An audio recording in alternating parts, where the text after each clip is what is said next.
Second item on the agenda is roll call. Mr. Moran is here. Mr. Rathel? Here. Mr. Van Oz? Here. Mr. Tenova is excused. Mr. Manns? Here. Mr. Folbaum? Here. Item number 3 is any additions or deletions to the agenda? Motion by Mr. Rathel, supported by Mr. Van Oz, to approve the agenda as submitted. All those in favor say aye. Aye. All opposed say no. Motion carries. Item number 4 is the approval of the minutes of the regular meeting of September 18, 2017. Motion by Mr. Van Oz, supported by Mr. Folbaum, to approve the minutes of the regular meeting of September 18, 2017. Any further discussion? All those in favor say aye. Aye. All opposed say no. Motion carries. Item number 5 is the financial report for September 2017, and everyone should have their financial report included in their agenda packet. We have revenues budgeted at $795,718. Our year-to-date revenue is $445,040, and that equals just under 56% of our budget for the year. And our expenditures are budgeted at $795,718, and our year-to-date encumbrances and expenditures are $454,138, and that equals 57% of our budget. We have capital reserves as of the end of September of $622,084. And our past due rent summary as of October 11th is $3,613, and we have legal action pending of $10,118. With that, Mike, is there anything you want to point out? Thank you, Mr. Chairman. Just 2 small notes. We are still awaiting our reimbursement check from MDOT Aeronautics for our runway 1735 emergency repairs over the past season. So once we get that in with our year-to-date revenue, that'll balance it out around 62%, showing us a little bit ahead of the curve right now. The only other note I had on there, everything else is tracking along nicely. I do have one potential deal on the table right now I'm still working on with Dan Scroziel. Has come back to the table interested in rental space, but the deal would involve recouping the entire past due amount plus potential penalties, possible prepayment of a lease. So it's still a work in progress there, but there is a potential to settle that debt. I am kind of analyzing the deal now and working with the party to see if there's something that can be done there. Questions for Mike? Comments or questions on the Mike? I understand that there was some comments or concerns about the airport losing money. That was mentioned at some meeting. Yes, Mr. Chair, maybe address that. Treasurer Van Oss was at the meeting. I obviously wasn't able to witness the comment firsthand. I don't know if you want to give a brief background, and I can fill in anything on the assets. Basically, we had a roads meeting with the DPS Commission.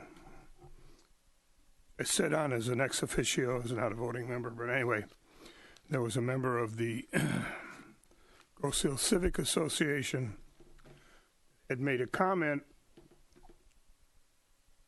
about the airport having an operating loss of some $360,000, and that the township is supporting them.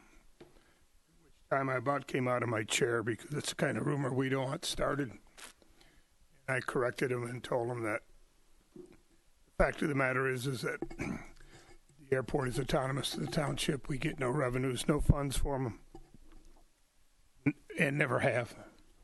And to start that rumor would be very dramatically harmful to the airport. And then he went on to say that, well, there was a shortfall, and the reality is, and I've had some conversations with Mike, and I'm sure you guys all understand this, but for the average person, maybe they don't, but the airport Commerce Park is booked just like a business, whether it be a for-profit or which causes us to get into the same ramifications with assets and depreciation schedule. Well, obviously, with an airport, we have a huge asset of about $13-14 million in assets, and the depreciation schedule for last year was like $527,000. Well, that's great if you're a taxpayer, but we're exempt from paying taxes, and yet we still have to follow those rules of booking. So it shows an operational deficit of $300,000, and we had non-cash losses through depreciation of about $650,000. So the reality is that if you remove that, we're obviously operating in a profit zone, and airport Commerce Park operations is really a cash in, cash out business because we don't pay taxes. We're tax exempt. And so consequently, when you take a look at our capital reserves in our budgetary, we're sitting on $622,000. We have adequate funds in the bank. We're probably as well off as any business could be, and we're not encumbered by the taxes. So I think it's just a misunderstanding as to how it's booked. I don't understand why the auditors chose to write it up the way they wrote it up. Ann and I have had that conversation with them, and they'll take a look at that next year as to how they set that up. But it's just it's a booking issue that really has nothing to do with the revenue or cash flow to the airport. The airport is very sound, and even if we were on a $300,000 deficit, we renovated a $350,000 building and put in a $6 million runway, so we're still way ahead of the curve. So just to clarify it, the airport in fine financial shape as a cash-in, cash-out business. Chair. Mr. Rathel. So, Mike, simply stating that if you remove our depreciation, which we have to take every year, and we take this depreciation, which isn't a benefit to us because, like Ted said, we're not paying taxes, so we just take the depreciation, which shows an operating loss. If we remove that depreciation and we just go, like Ted said, cash in and cash out, what would our financial picture from a cash in, cash out standpoint look like? Operating. Last year, our revenues exceeded our expenses around $190,000. So last year, with our budget and our expenses, we basically profited $197,000. Correct. And that's with all the improvements that we've made that Ted just stated. Correct. So the other thing too is when we look at cash reserves, okay, this is our bank account. We save money, so we take that money that we make and we put it in capital reserves. We don't go out and increase our expenditures. We actually save that money. Since you've been here, do you remember our capital reserves being lower, higher? Where are we at with our capital reserves from a historic?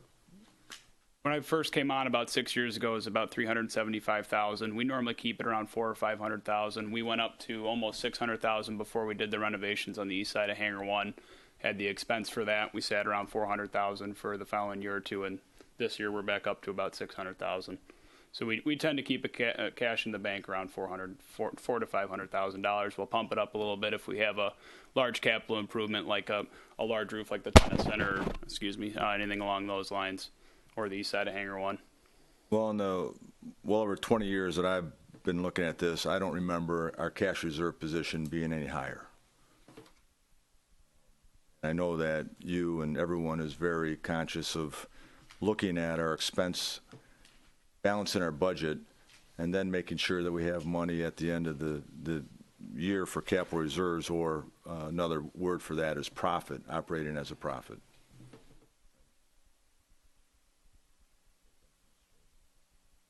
Any other comments or questions?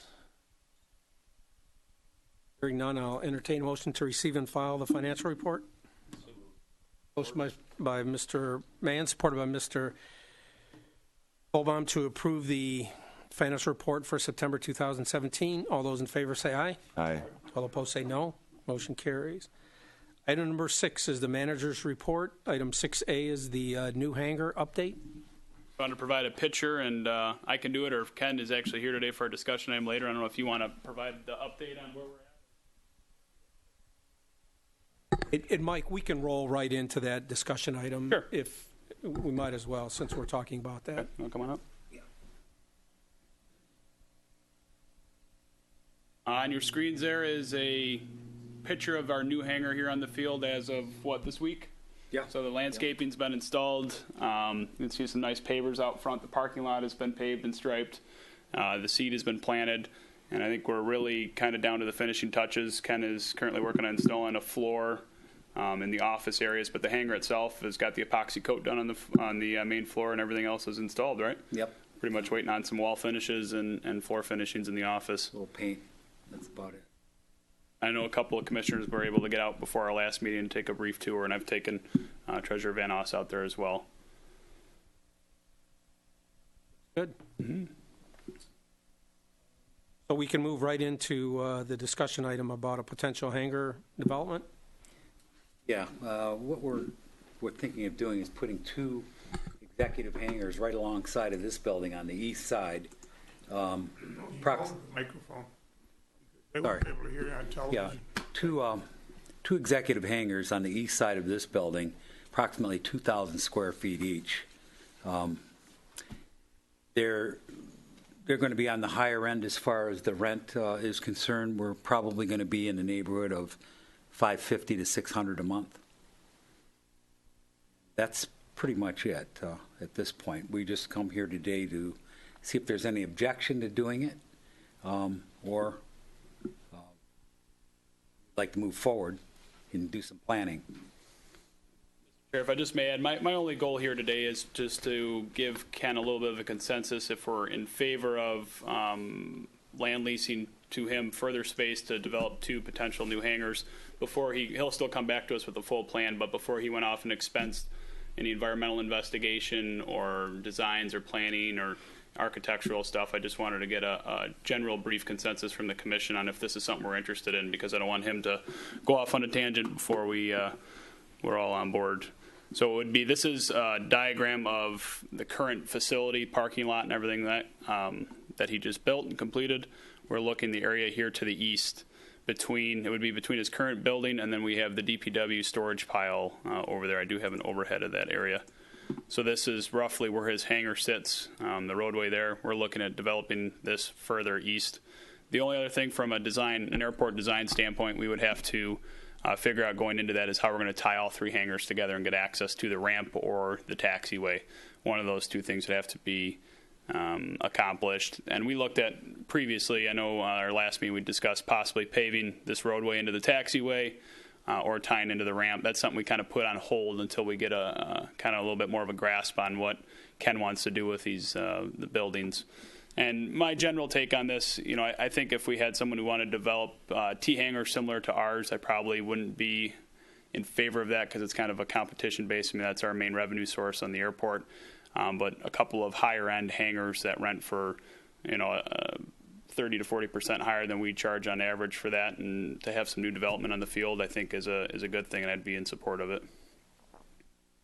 What would be the size of the new one in comparison to the one that just got built? I see your drawing is 1840 by 100. Yeah, about 4,000 square feet, 2,000 square feet on each hangar. And what's the size of the one you just completed? That one was 7,200. So both of them would be a little half the size of.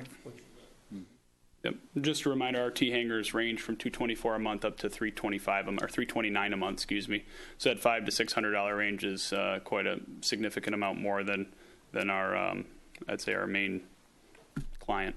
And Ken, what would be your schedule? Probably break ground in the spring.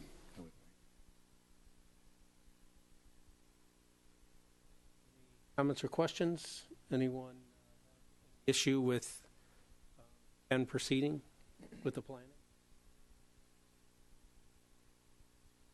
I have, you guys got it? First of all, Ken, you're doing a great job. Thank you. And I'm just so happy you're here at the airport and making this investment. I'm not opposed of you putting in hangars, and whether they compete against us or not, I mean, it doesn't bother me if you do. I'm not looking at you as a competitor. You being here and driving traffic is a benefit. I do have a couple questions. One, what type of aircraft would you go after? What size and Well, I'm going to make the ceiling heights 18 foot in this particular hangars. Now, I would look probably at, twin engines or something like that. And obviously, that's something that's going to burn fuel, good for the airport, no doubt. But that's what I'd like to go after, something in that nature. see any kind of small jet kind of opportunities, or? It depends on how I design the hangar. That wouldn't be a bad idea. I haven't really got that far yet. I'd have to explore more of the size of the, like Learjets and whatnot. I'm a helicopter guy, so not too familiar with the planes. I would be a little cautious on jets and conscious of the neighbors and Yeah. that type of activity. We used to have a plane here. It was an old cargo plane that was housed somewhere down there, and it was just noisy, and I don't even know what kind it was, but it caused a lot of kind of problems. So Problems? we got to be careful that we don't have any problem aircraft, people coming in and flying all times at, night at 2:00 in the morning, and, they're Yeah. flying cargo out somewhere. Well, I'm thinking more of like people like Bill Kennedy at the end of the airport there. He's got a nice twin engine, higher end. They want to keep it in a nice, clean, dry condition. So that's kind of what we're looking at. Yeah, or like the Bailey plane, something like that. Those fit.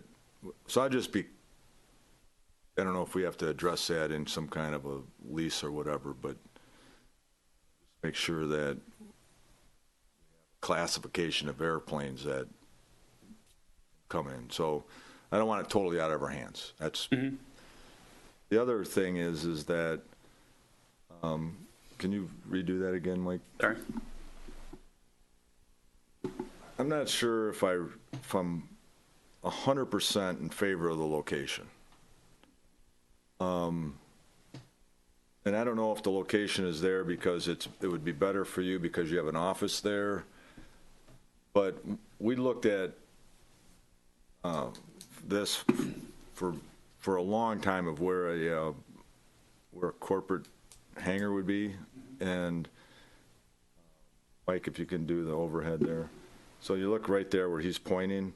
That was like our number one spot that, and whether it's number one today or not, I'm not saying it has to be there, but Yeah. that was kind of the area that we would have liked to have some kind of, development. It had frontage to Grow Road.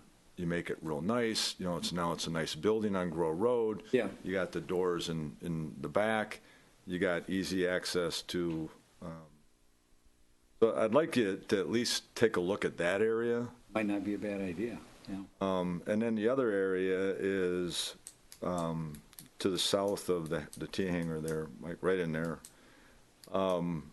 There was thoughts that we had years ago, and we kind of leveled that off and refurbished that land right there because that was kind of a future T hangar Building area, site. right? Yeah. And I don't know if that's something that would work, but I'm all in favor of you doing it. I have no worries about competition, but I think I like some other places better than where you're proposing. That's a possibility. Yeah. There be any services, water or anything like that in this? Well, maybe if I move to closer to Grow Road, I could Well, I do was something thinking like that, that. with that Yeah. Let's tying move into on. the existing lead there, you're going to stress that about as far as you're going to stress it right now. really have to kind of Yeah. maybe consider, if you're going to do that, if that's part of your plan, then you might want to really consider the Grow Road Yeah, application. it might be a better thought, because where we're at right now, it's the utilities are hard to get there. Sure. I can't even get internet. They want $20,000 to bring an internet line in. You have to bore everything underneath because of the location and proximity to the taxiway and the runway. I mean, I can get it if I want to pay that, but Oh, yeah. you know, it just seemed ridiculous, and I refused. But closer to the road, and the only reason I didn't do the helicopter hangar there was We neighborhood. talked about the Well, noise it complaint. didn't make any Neighbor sense with the helicopter, No, because where you're at, you're going. You're just, there you couldn't do it. You'd have to wheel the helicopter out to, Yeah. but for a fixed wing plane, I would. It might be the location. I'll take a look. I think I'm not hearing any objection to moving forward with planning. So Ken, if you want to get with Mike and, look at a couple of different options and then maybe come back to us when you have one that you feel comfortable with, and we'll go from there. Okay, Excellent. sounds good. Cool. Thank you. Good. Thank you. Thanks. I appreciate it. We'll move on to item number 6B, which is the 5-year airport capital improvement plan. Mike? Thank you, Mr. Chairman. Included in your packets, we started working with our annual plan due to MDOT Aeronautics. This is pretty much the same plan. Obviously, we had our runway 422 project kind of dumped in our lap, so that got added to our plan. But this has been pretty much our plan over the last 3 years, and just sliding the timetable down. The only really large project ahead that we were looking at after the runway 422 project is the taxiway east reconstruction and design. And included in your packet is descriptions and breakdowns of each project. Just like our runway project, they break that out into a construction and lighting portion of it. You can see the entitlement funds there, and then the local bracket is what our share of the project would be. So we're looking at I'm proposing in 2018 we would do the design of the reconstruction, probably with CNS engineers. We are actually up to go back out for consultant selection with the state. We can retain the same one we want, or we can do full interviews. I'm not there yet on that. We just had that discussion last week, so I need to meet with our engineer at the state and take a look at what we need to do there. But again, the design portion, we were looking at funding for this upcoming year. Our portion of that would just be a state-local project, so we'd be responsible for 10% at $9,200. You'll notice on the taxiway reconstruction, we're only doing the eastern portion. The reason for that is I don't see the need right now to redo the western portion of taxiway Alpha until we get our runway 1735 issues resolved or get a clear direction going on that project. There's no way I could justify spending $1 million for a tie-in that goes to a potentially closed runway in the future. While I'm on that note, the one thing we did talk about, we had a preliminary conversation about that. It was pretty much the same conversations we've had over the last 2 years on runway 1735.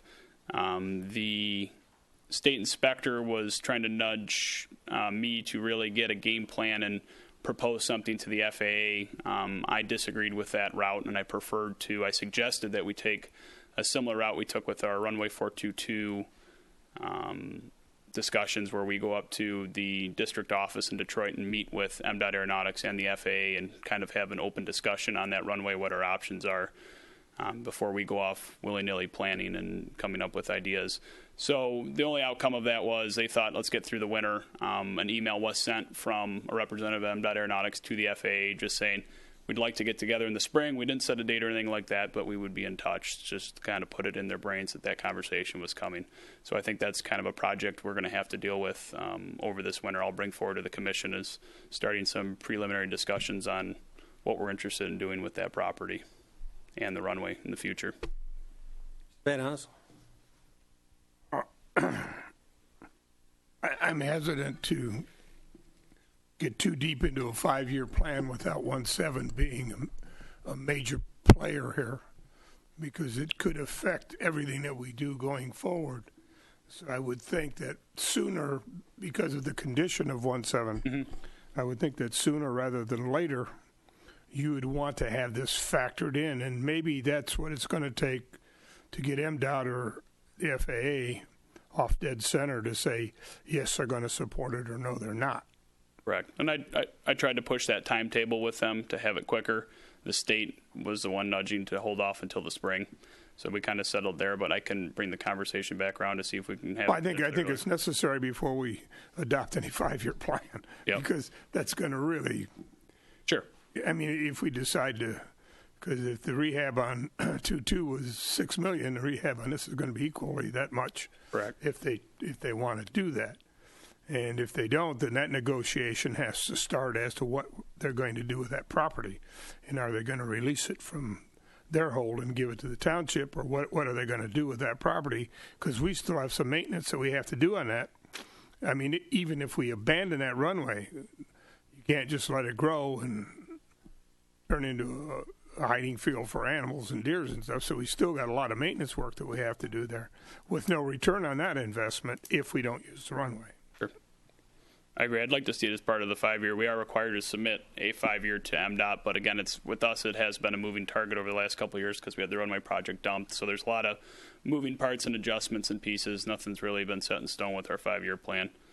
We don't need to adopt this at any time soon.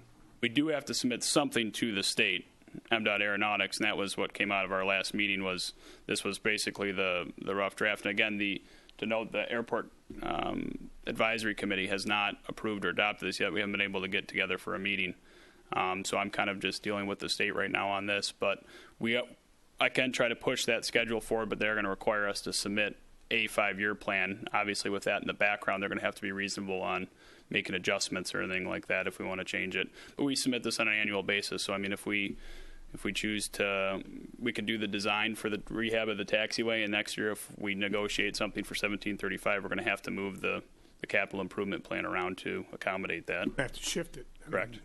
So are we adopting this at some point soon, I'm assuming? Yes. Okay. Mr. Chair. Mr. Rathel. So I don't, this 5-year plan is fine with me. It basically just concentrates on the runway that we know we're going to have. Mm-hmm. But I think what we need to do when we bring in the conversation in 1735 is, what do we want to do with it? Right. We haven't talked about that. Yep. 0422, we knew what we wanted to do with it. We knew that was our runway. We were committed to it. So I think, Mr. Chair, I'm not sure how the best for us here to decide what we want to do with the runway. How important is, I don't know how important it is to the airport. I know that students, use it, and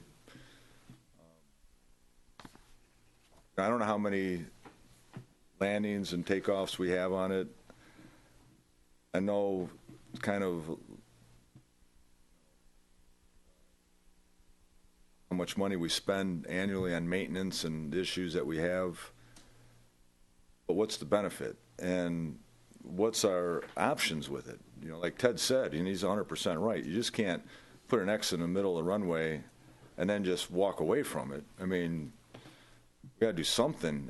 What is that? I don't know what it is, but what are our options to keep it open? Do we want to put a bunch of money into it? Does the state even want to put a bunch of money in that? Or the feds, they may say, we don't even want that runway. You guys want it. So if Ted wants to move forward with his 5-year plan based upon that, I think we need to have some serious discussions internally here before we go sit down with the FAA like we did on the other runway. Yep. Because I wouldn't know what to say to them. I'm assuming we should probably have CNS here and have either a study session or just have them here at a meeting. And Absolutely. I'm thinking it should be a study session probably before one of our next meetings. Yep, and I can have all the data for how much with the state grants we've spent on maintenance and things along those lines. And CNS will bring they have a WinRose, they call it, calculator that calculates what percentage of the time the wind's favored on 422 versus 1735. We have no physical way of tracking the actual operations on that runway, but based on a wind rose, we say 89, 90% of the time it's favored on 422, and these are annual operations. We can guesstimate those numbers, and I can get that. Well, we do data. have an advisory committee, all right? Advisory committee is set up to advise us on these types of situations. I'm not sure if they've looked at this or what their thoughts are, but something that they need to look at and then, bring those thoughts, because we're not pilots up here. I think we need to have that input from our pilots on the airfield too, of how important that runway is. Sure. If you want to come to the microphone, please, and let us know your name.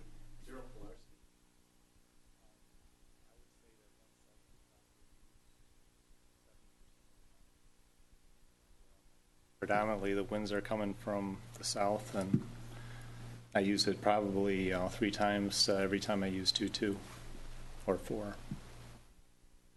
I know Daryl Filarski, and Yeah, you're yeah. not Daryl Filarski, so. That's my father. So, yeah, So there's a junior at the end of that, okay. so yeah, he and I share the plane in Hangar 22 over Okay, there. So I got you, that's, I fly most of the I time. was gonna now, say, so- Daryl, man, you're living good, man. Yeah, now I'm the chauffeur.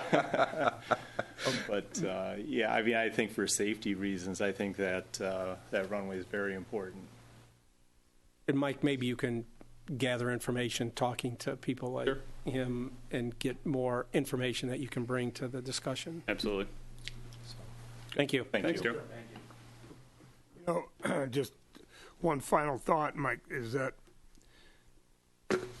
I understand that there's been some question about the operation or the rules and regulations of the advisory committee. And supervisors got involved, and I requested with him that prior to the next, I met prior to this meeting, obviously that didn't happen, but at least prior to the next meeting, before any decisions are made in the overall ordinances that involve that committee, that we have a joint session with this commission. Absolutely. And if that's going to be, that might be a great time to bring all of this up as far as 1.7, and that needs to be sooner than later, like maybe before our next meeting, maybe Yep. a study session before our next meeting. You can have that way we can get all the input we need and we can make any decisions we want to make. Correct. And I'm not aware of any further plans with Supervisor Loftus on any changing ordinances or anything like that. I did meet with Chairman Anderson of the Airport Advisory Committee, and he and I kind of agreed the general direction was the committee should meet, if possible, before this meeting, get a general consensus on them, have a joint meeting with the Airport Advisory Committee. I reinforced that with him, that the two parties greatly work together, so they should be on board if he's seeking any changes. But I do think that a study session with both parties on both those items would be great. It keeps the battle lines drawn, and so we don't get into contest or Mr. Chair, Mr. Ray. I don't know if we want to get too involved with this, but certainly if we get input, which we need to seek input from the advisory committee on 1735, that's a total different situation than having a discussion at that time with whether the structure of the advisory committee is relevant anymore. Because my understanding is they're having trouble getting people to fill vacancies and getting people to come to meetings and having an active committee. I don't know this to be true. This is what I just hear, but I think that's a separate conversation, and whether this group is involved with it or not, I don't know. Certainly this group should be involved with that committee on what the future is of 1735. So if there's another discussion that needs to be taking place, I think you got to get with Chairman Moran and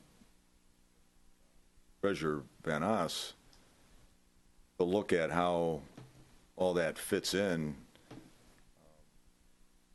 That's separate from 1735 conversation as I see it. I think you're absolutely right, but I was just trying to bring the meetings down a little bit and just do it one time. But it's okay. If you want to have two, that's fine.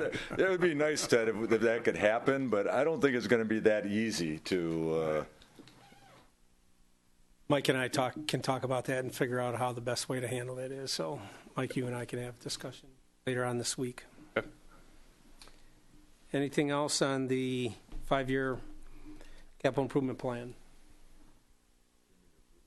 No, not yet. Right. We're not taking action tonight. If we want to take action on it tonight, that's fine. If we want to review it and spend some time with it, we can wait till the next meeting. I'd like to move that we approve the capital improvement plan as submitted. Motion by Mr. Rathel, supported by Mr. Fulbaum to approve the 5-year airport capital improvement plan as submitted. Any further discussion? All those in favor say aye. Aye. All opposed say no. Motion carries. Item number 6C is the airport layout plan update completion. Mike? Just wanted to provide, this has been a long project because we had our runway 422 project kind of in between.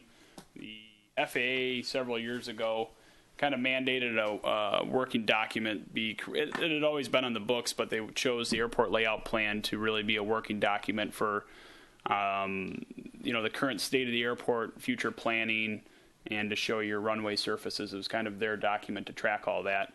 We had our last completed one was in 1997. We had a project we approved to update one when we had our issues with URS. So the project was started with URS, but it was never completed, and that was, I believe, let me see if I have the year. I believe that was somewhere around 2011, 2012, and we picked up CNS engineers. They got some of the data recovered from URS, what they could, and then we reapproved a project with them in 2014. And this is in front of you, the final updated document. Total grant cost was $84,000 with CNS. We were 10% of that portion. So you can kind of work through the sheet. Just wanted to get it in your face and let you guys review it. I'll get the Airport Advisory Committee a copy as well. It really just shows our approaches, our current facilities, buildings. It's pretty much an overview of all existing structures. And the first page, again, has the windrows I was discussing. I don't know if you want to work through it page by page or if you guys want to spend some time with it. And if you have any questions, let me know. Mike, are we going to need to approve this at some point then as well?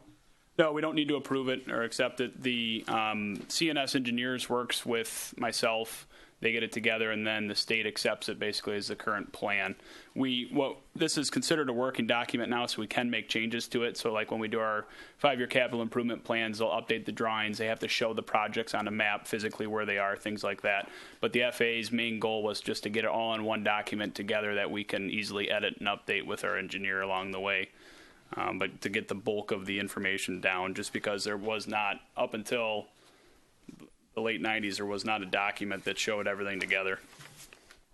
And basically, the FAA mandated that you cannot get any future grants until this is signed off by the state and shown as a working document. This doesn't show the new hangar, correct? Correct. So that's one we're going to have to update. As they were completing the project was right when we were finishing the leases with Ken. So that was something that was just going to have to wait, and we'll update that to show it on our current, they call that, our property map is called an Exhibit A. So we'll have to update our Exhibit A to show the new hangar that's getting built. That can be done on a biannual or annual basis with the engineer too. It's not something that has to be addressed immediately, but they like to get it as soon as possible. Sure. Mr. Rathel.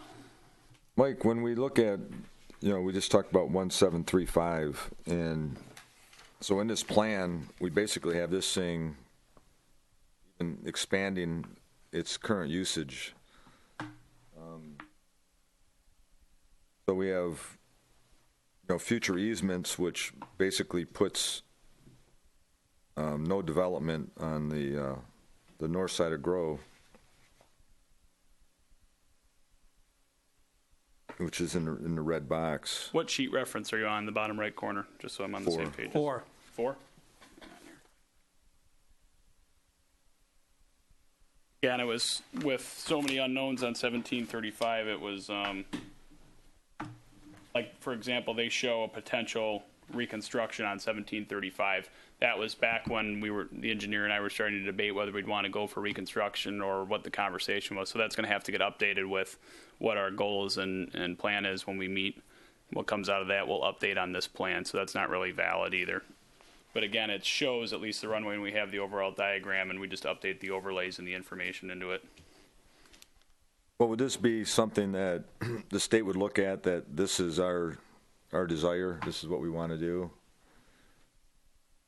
It is an overall plan, but again, we needed to know with so many unknowns. We're looking 2 years ago when that 1735 thing was put into this plan, so we weren't sure if we were going to. Originally, it actually shows it shortening the runway to address some clearance issues on that runway, to bring the approach in, because we had an issue with it was like 3 feet of the apartment complex that were built there.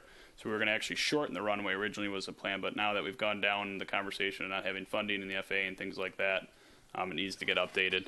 But things like we were just talking about our taxiway alpha reconstruction is shown further in the plan. That's the kind of stuff that we're going to update on a more regular basis. But I do agree that the 1735, I'll make a note of that, needs to get updated.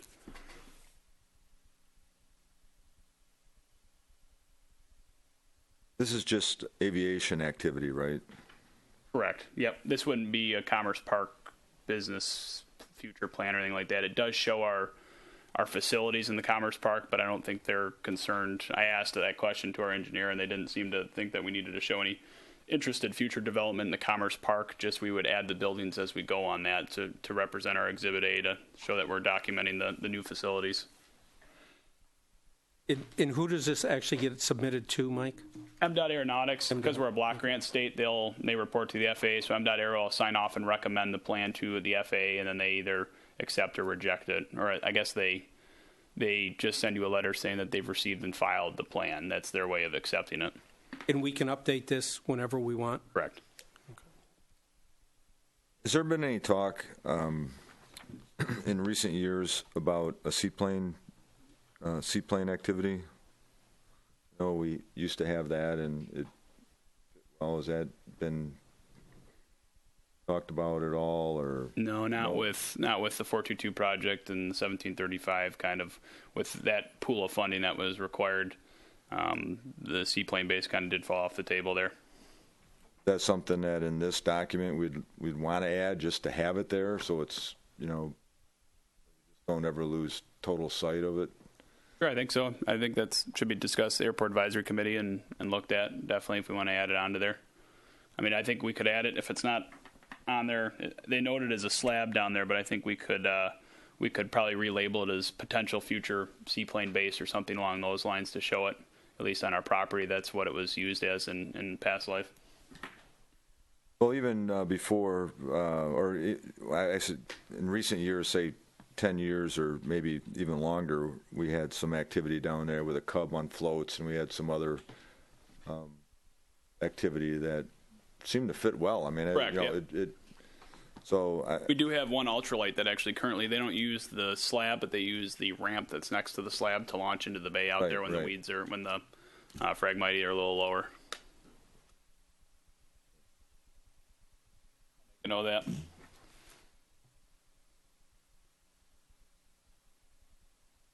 Any other comments on the airport layout plan? Hearing none, we'll move on to our action items, which is item number 7. 7A is the Halls Flying Service office lease, and we have a resolution before us that reads, based upon the recommendation from the Groseal Airport / Commerce Park Manager, the Groseal Airport Commerce Park Commission hereby approves a lease between Halls Flying Service and the Groseal Municipal Airport. A formal lease will be developed pending approval by the Commission. Terms of the proposed lease agreement are listed in the history, purpose, explanation section of this resolution. And the history, purpose, and explanation reads, this resolution is a lease approval for an office suite on the south side of Hangar 2. Total area is 338 square feet. Halls Flying Services, a current flight school operating on the airport with several airport in T hangars. The company is seeking to expand and have its own office for ground school training and exercises. The client has requested a lease under the following terms, and that's a 1-year lease with a 1-year option. Motion by Mr. Van Oz, support by Mr. Folbaum. Any further discussion? Mike, anything to add? Thank you, Mr. Chair. Just a couple of notes. Action item A and B really tie together. Hall's Flying Service is looking at taking over Mr. Bill Cannell's office, and Mr. Cannell is looking at downsizing. He was kind of our current, it still is a flight school on the airport, but he is working in conjunction now with Hall's Flying Service. So they're kind of doing a shared deal, but he's looking at downsizing, smaller office, a little cheaper, lower cost. So they're basically, Hall's Flying Service is taking over Canal Aviation's office, and Canal Aviation is going to move into one of our smaller suites in Hangar 2. So we're essentially getting one new office rental out of this deal. But Hall's Flying Service came onto the airport scene roughly a year ago, and they've been a fantastic asset for the airport. I believe they currently have 4. Carl, maybe you can. I think he's got 4 aircraft right now on the field. We do have a lot of new faces for flight training coming out. A lot of younger students. The owner and I, he's working with or trying to work with one of the community colleges in the area about doing some flight lessons in ground school through them. I'm kind of there as support if he needs anything like that, trying to get office space or anything like that. The reason he is interested in getting an office is he's going to be purchasing a flight simulator, which costs roughly $40,000 to $50,000. So on our rainy days, you can do some simulator training time in the office and still log some time in the books. It's a little cheaper than actual flight lessons, and you're allowed a certain amount of time during your private pilot and instrument training and things like that. So definitely good development for the airport, and nice to be renting some of the offices out. Mr. Chair. Mr. Wright. So, Mike, let me just understand this. So the resolution in front of us for $3,800 or $3,380 a year is for Cannell's office that he is currently renting from us. Correct. And what is Cannell's annual lease? Because at one time he had a lower rate for some services he was providing. Hang on here, I should have it with me.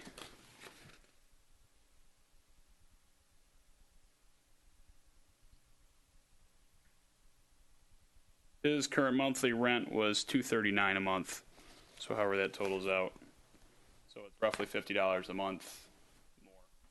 Okay, and then so there is a slight, our normal office rate is $11 or $12 a square foot per year. I provided a slight discount just due to the amount of T hangars this individual rents with us being a flight school, and I try to work with them a little bit. And there's a little bit of a bulk discount in there, $2 a square foot, but it's still more than the previous tenant was paying. And then Mr. Cannell will go into what space? A smaller office space on the second floor, just down the hall in Hangar 2, and he is paying the full square footage rate on that office. On action item B. And that's a 1 year. Correct, 1 year with a 1 year option. 1 year options. So it's your recommendation then to basically discount the new office space, the 338 square feet, because of Hall's involvement in other parts of the airport. Correct, and the amount of other rentals the tenant has with us. There's 3 T hangars and a Hangar 1 rental and the flight school operation. But it is still higher than the current rate we were getting for that office. So overall, it's a good deal for the airport. Any other comments? Hearing none, we have a motion and support. All those in favor say aye. Aye. All opposed say no. Motion carries. Item number 7B is the Canal Aviation office lease. We have a resolution before us that reads, based upon a recommendation from the Groseal Airport / Commerce Park Manager, the Groseal Airport Commerce Park Commission hereby approves a lease between Canal Aviation and the Groseal Municipal Airport. A formal lease will be developed pending approval by the Commission. Terms of the proposed lease agreement are listed in the history, purpose, explanation section of this resolution. And the history, purpose, and explanation reads, this resolution is a lease approval for an office suite on the south side of Hangar 2.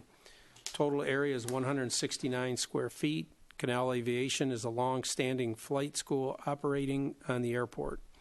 The company is seeking to downsize from its current office and have a smaller space for ground school training and exercises. As part of the reduction, they have been working with Hall's Flying Service for aircraft rental and sharing some students. The client has requested a lease under the following terms, and it's a one-year lease with a one-year option. So moved. Motion by Mr. Rathel, supported by Mr. Fulbaum. Any discussion? All those in favor say aye. Aye. All opposed say no. Motion carries. Item number 8 is subcommittee reports. We have none tonight. Move on to item 9, which is our discussion items, which you already had when Ken was up with his other item. Moving on to item number 10 is the chairman's report. Just like to report that last week Mike and I had a chance to meet with our landscape architect to sort of kick him off and just to review the areas in which he was going to look at. And we agreed that he will come up with some type of preliminary plan for Mike and I to look at before he goes off too far without us having a chance to review it. If anybody on the commission would like to see that, just let Mike or I know and we'll invite you to that meeting. Moving on to item number 11 is public comment. Carl?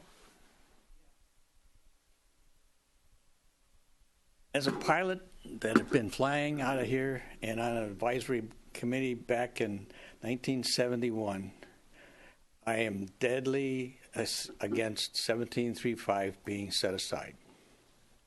1735 is part of this airport.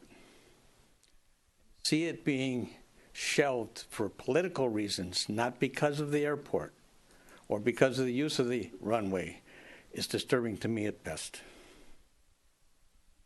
This should never have happened, and this thing's got to be back to where it was in its heyday. It's sad to see a political statement made to be able to shelve the requirements of 1735 to jets and turboprops when we could use it for other aircraft, but we can't use it for jet and turboprops. Dumb. And this goes all the way back to the state.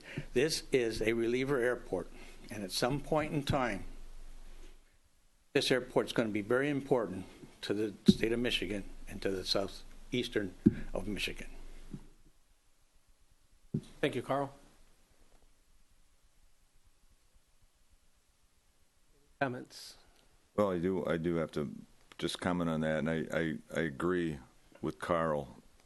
1735 is the bones of this facility, and it is too bad that an unfortunate situation that that happened last year that closed that runway just because a pilot was unhappy with something that was really not even an issue.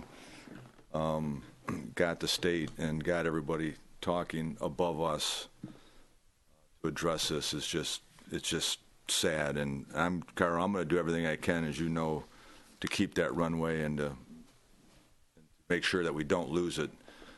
But boy, it's disturbing when you hear people from the state talk now about, well, we got to limit it. Well, it's not safe. Well, we got to maybe this. But Carl, you know, we're going to fight like heck to keep it.